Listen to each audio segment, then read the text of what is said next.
सचमुच भक्तिमय हो गया है सारा देश जी। और विशेष रूप से विघ्न विनाशक की पूजा, यानी सभी विघ्नों से मुक्त होना चाहते हैं।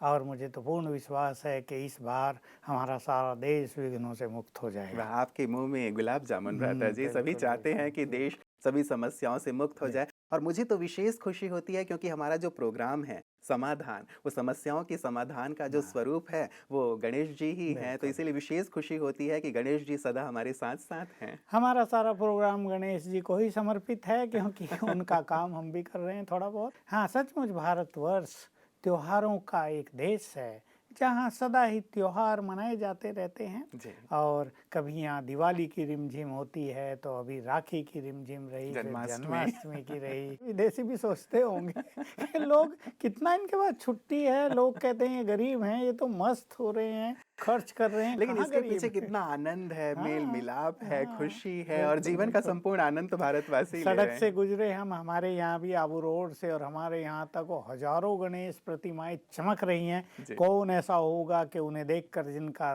दिल प्रसन्न न हो जाता हो। मोदक तो गणेश जी के हाथ में पर सबके मुख में आ जाते हैं तब तो। बिल्कुल। सचमुच बहुत सुंदर ये दिन है जी। और आज हम बहुत अच्छी इस पर चर्चा करेंगे। बिल्कुल। भ्राता जी, विशेष करके जब कभी भी हम गणेश चतुर्थी की बात आती है, विभिन्न जो भी त्योहार आते हैं, हम जानते हैं जो भी अब तक हमारी चर्चा हुई है कि हर एक पर्व के पीछे, त्योहार के पीछे, उत्सव के पीछे कोई ना कोई आध्यात्मिक भाव तो अवश्य हैं। तो जब हम गणेश जी को देखते हैं तो इनका जो साकार स्वरूप हमें दिखाई देता है, तो लगता है कि ज़रूर इनके जो अंग-प्रत्यंग हैं, उनके पीछे भी कोई ना कोई आध्यात्मिक भाव अवश्य होगा। भगवान भारत में आते हैं और जब वो भारत में अपने दिव्य कार्य करते हैं तो उनके दिव्य कार्यों को जैसे प्रस्तुत किया गया है भिन्न भिन्न त्योहारों के रूप में।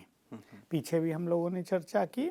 और जो उनके बच्चे बनते हैं, जो विघ्नों पर विजय प्राप्त करते हैं और जो इतनी शक्तिशाली आत्माएं बन जाती हैं कि दूसरों के विघ्नों को भी नष्ट करने लगें, उनकी यादगार में श्री गणेश जी को दर्शाया गया है और उन्हीं की यादगार में त्योहार मनाया जाता है।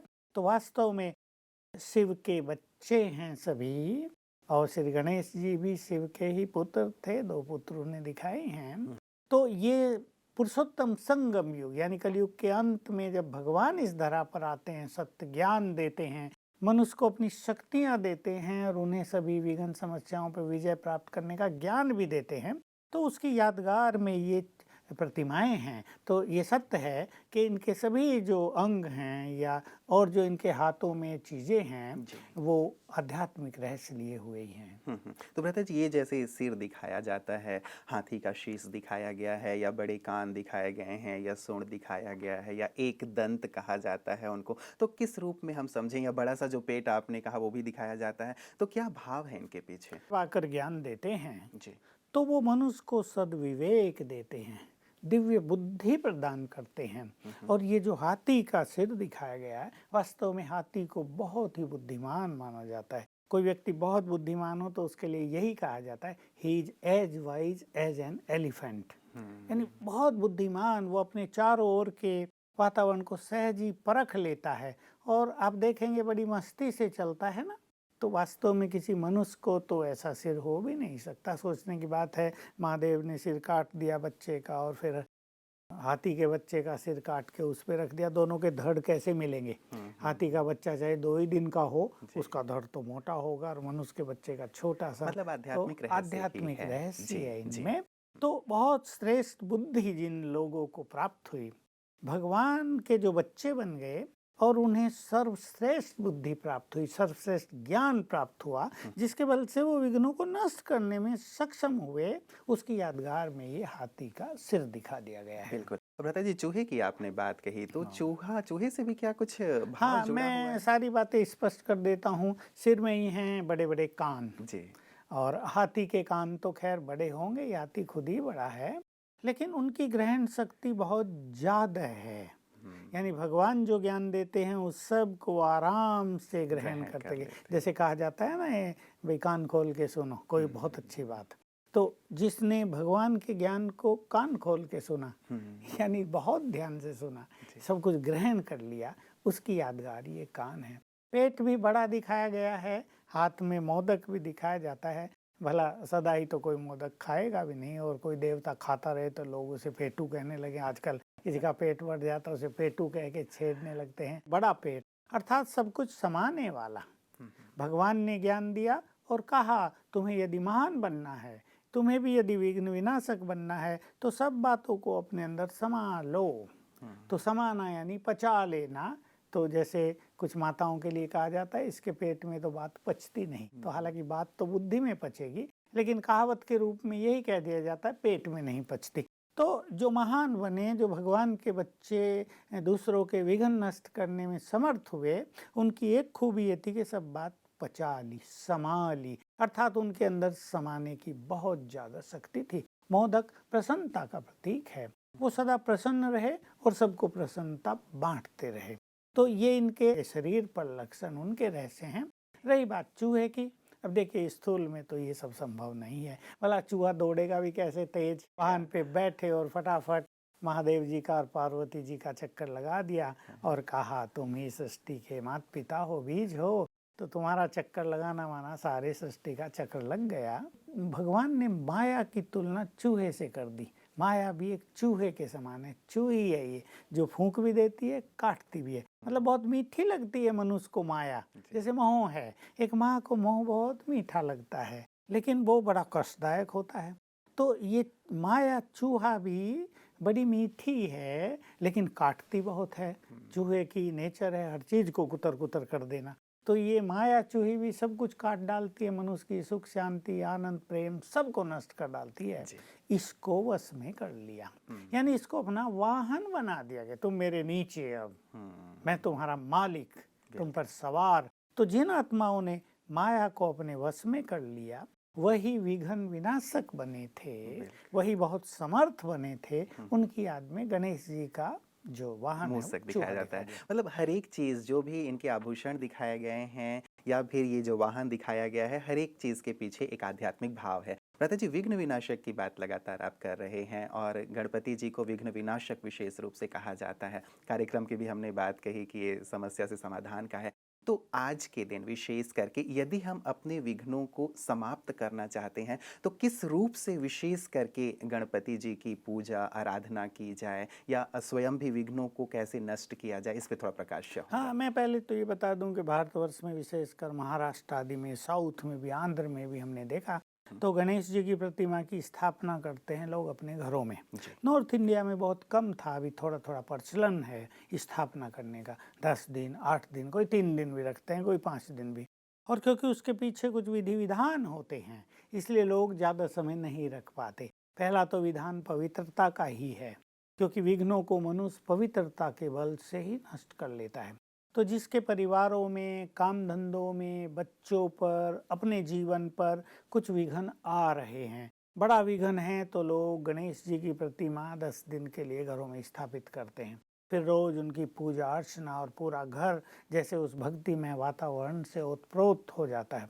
छोटे विघ्न हैं, कोई 3 दिन, कोई 5 दिन रख लेते हैं, कोई निस्वार्थ भाव से भी रख लेते हैं कि गणेश जी से उनका बहुत प्यार है और वो समझते हैं हम भी निष्काम भाव से उनकी भक्ति करें तो जो भी वो फल हमें देंगे वो हमें स्वीकार्य होगा।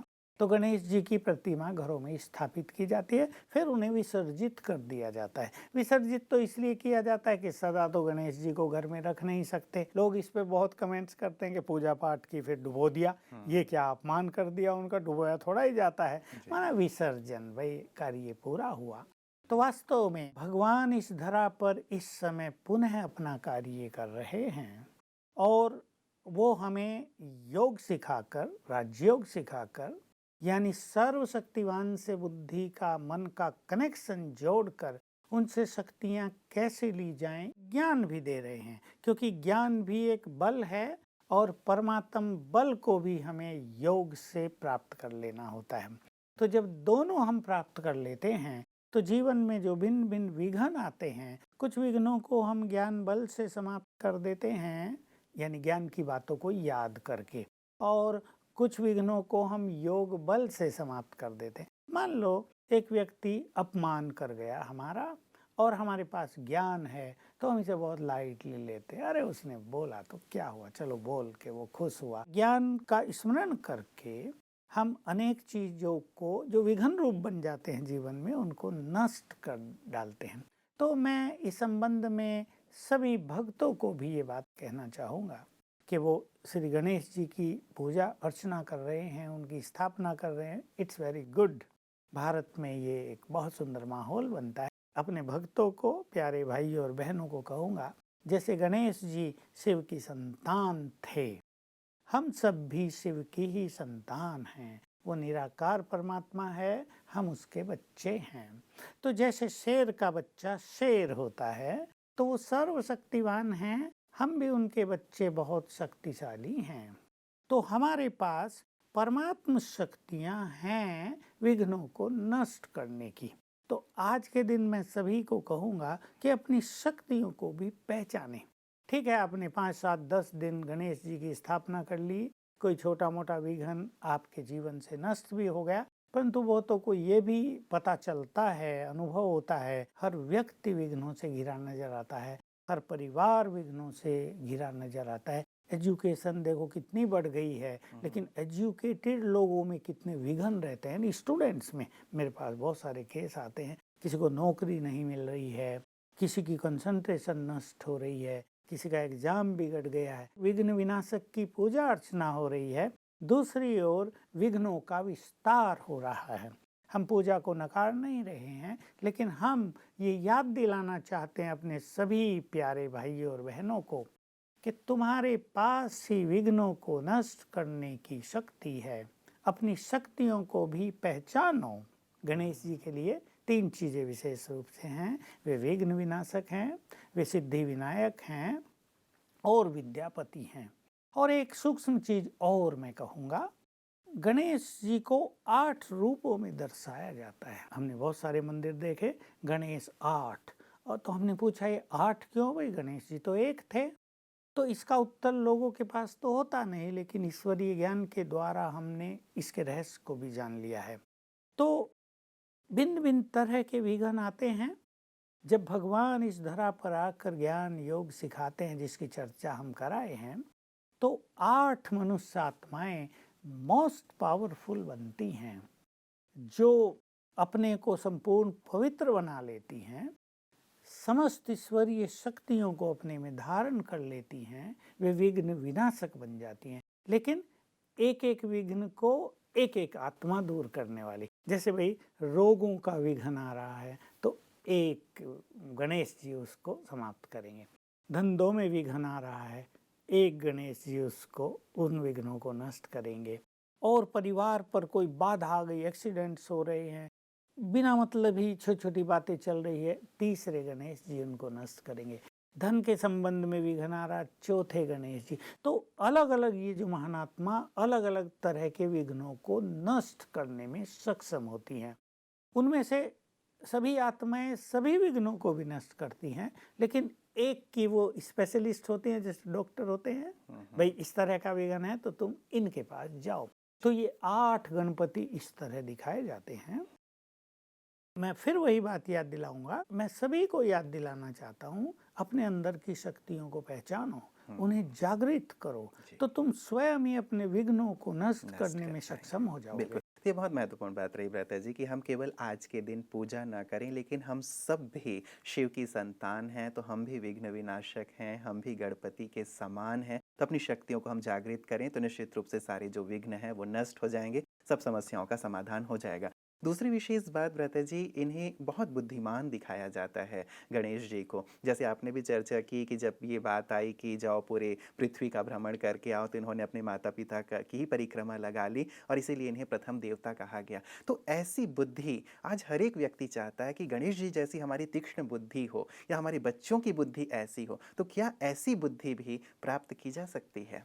बहुत अच्छा क्वेश्चन है। अगर आप एजुकेशन के फील्ड में देखें तो कई बच्चे बुद्धिमान हैं पढ़ाई में जी। लेकिन एक फील्ड में बुद्धिमान है, दूसरे फील्ड में नहीं।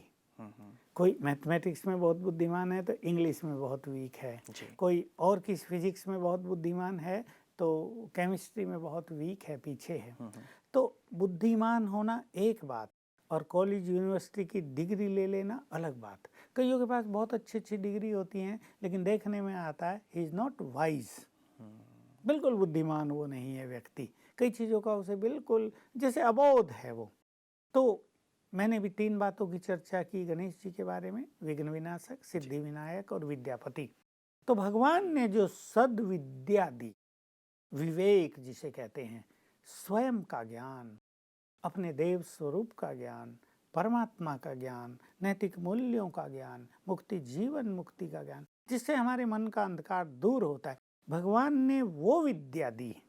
उससे गणेश जी विद्यापति कहलाए, यानी संपूर्ण विद्या पर उनका अधिकार हो गया। हम भी यदि संपूर्ण विद्या पर अपना अधिकार चाहते हैं तो इस लौकिक एजुकेशन के साथ और ये डिग्री लेने के साथ और जो भी जिसके पास बुद्धि है पहले से ही उसके साथ ईश्वरीय विवेक भी अपनी बुद्धि में भर देंगे तो हमारी बुद्धि डिवाइन हो जाएगी, वो बहुत रिफाइन हो जाएगी और तब हम वास्तव में बुद्धि के देवता बन जाएंगे, जैसे गणेश जी के लिए प्रसिद्ध है। केवल एक बात के कारण गणेश जी बुद्धिमान नहीं है, उन्होंने शंकर पार्वती जी का परिक्रमा कर दी तो भाई बहुत बुद्धिमान। इसके अलावा भी उनके पास संपूर्ण विवेक था, सृष्टि के आदि मध्य अंत का ज्ञान, यानी जो उनके पिता के पास ज्ञान था वो उनके पास भी था। और बात रही सिद्धि विनायक की, कोई रिद्धि सिद्धि कहते हैं, कोई बुद्धि सिद्धि कहते हैं, तो बुद्धिमान भी वो बहुत है और उस बुद्धिमानी और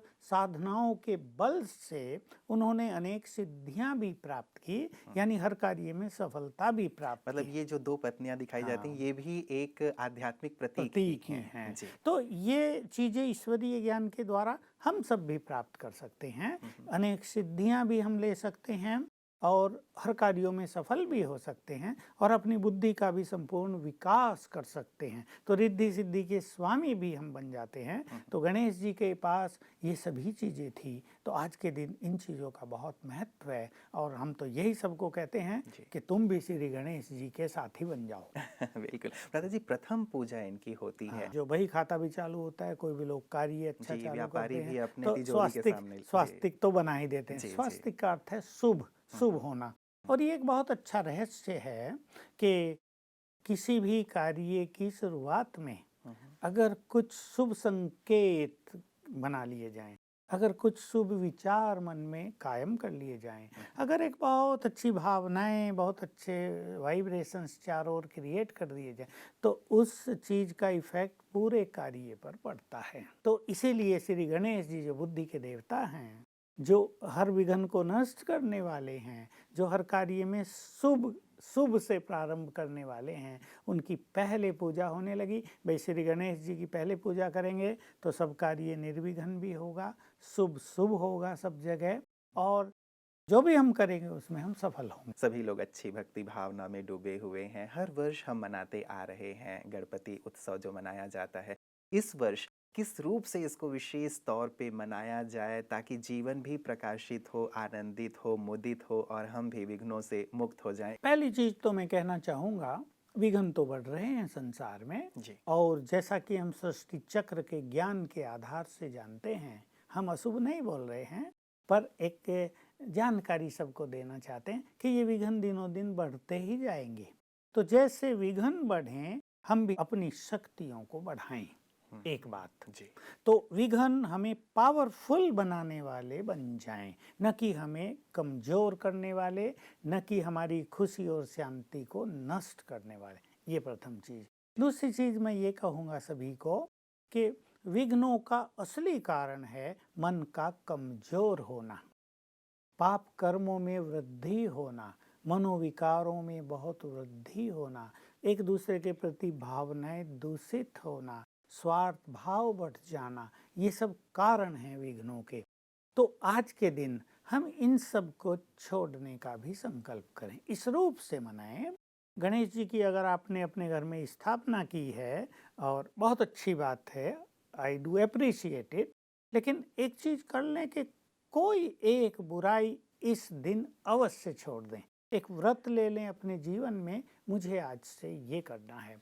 और जो ज्ञान और योग का अभ्यास कर रहे हैं और उनके जीवन में भी कोई विघ्न आ रहे हों तो मैं उनको एक बात सजेस्ट करूँगा, सवेरे उठते ही 7 बार याद कर लिया करें। 21 दिन तक कर लें बस।